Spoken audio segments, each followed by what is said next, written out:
people fall in love with land. There's no one who falls in love with land. No one falls in love with diamond or gold. They fall in love with money. Anything that can give them money, they will go and invest in it.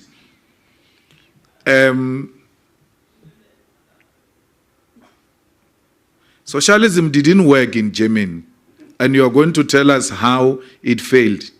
But go and also learn from China how socialism works, and it has succeeded in China. It doesn't mean if it has failed in Germany, it will fail everywhere else. We're not Germans, we're South Africans. In China, they've got socialism with Chinese characteristics. What stops South Africans from having socialism with South African characteristics? Learning from Germany, what worked, what did not work.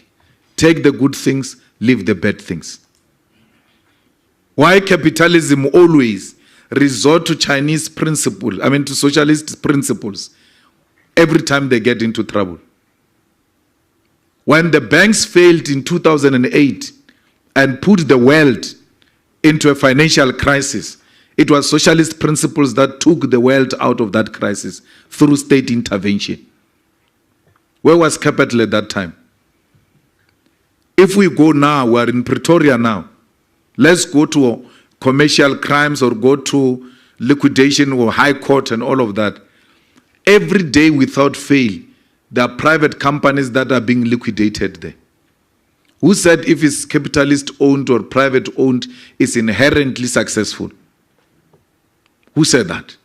So it's an ideological debate we can have. We know what happened in Eastern Germany. We know what happened in the Soviet Union. We know what's happening in China. We know what's happening in Cuba. So we can have a deeper discussion about whether this is really a way out. We sometimes get fixated on concepts, but in reality, you do the things that you say you don't want to do. Every time capital gets into problems, the state must intervene.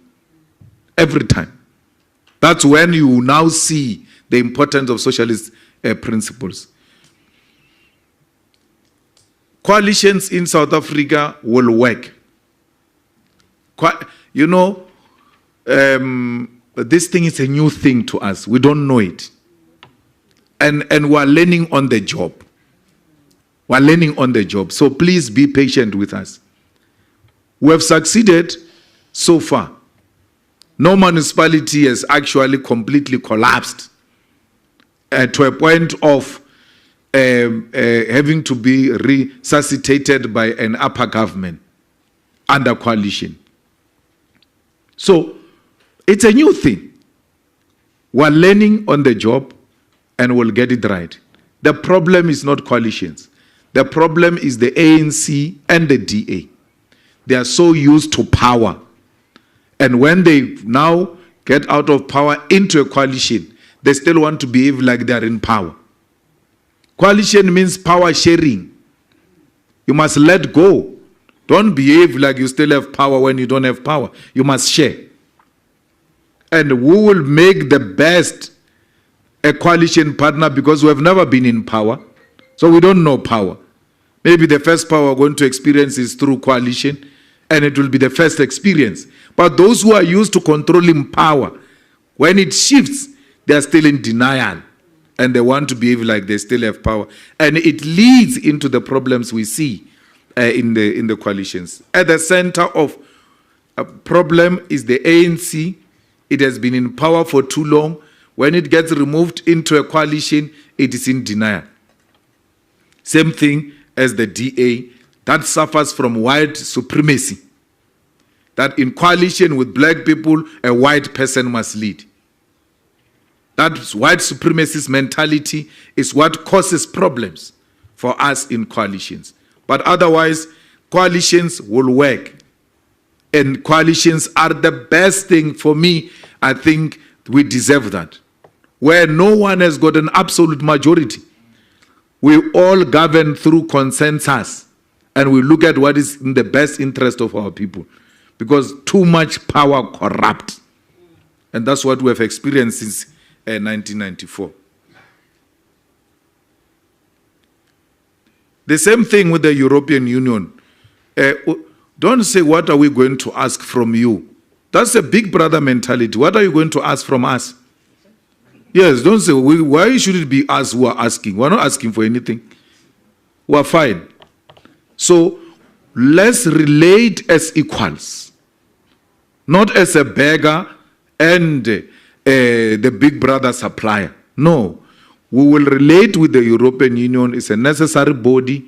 We'll relate with it, we'll respect it, and the respect must be mutual, and will engage on what is in the interest of our countries, not what is in the interest of the European Union. We're in a mess now. We've decommissioned our power stations because countries like the USA, like the UK have said to us, no, do away with these things. We are going to introduce green energy. Here's the money and all of that. People took the money. There is no electricity today. So we ought to relate as equals so that no one imposes their ideas on us.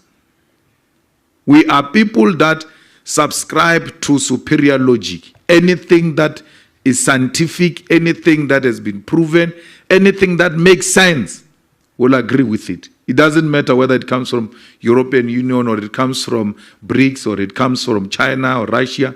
No, we will not agree with anything that seeks to belittle us and make us look like we are beggars in this kind of a relationship. So that's the same with AGOA.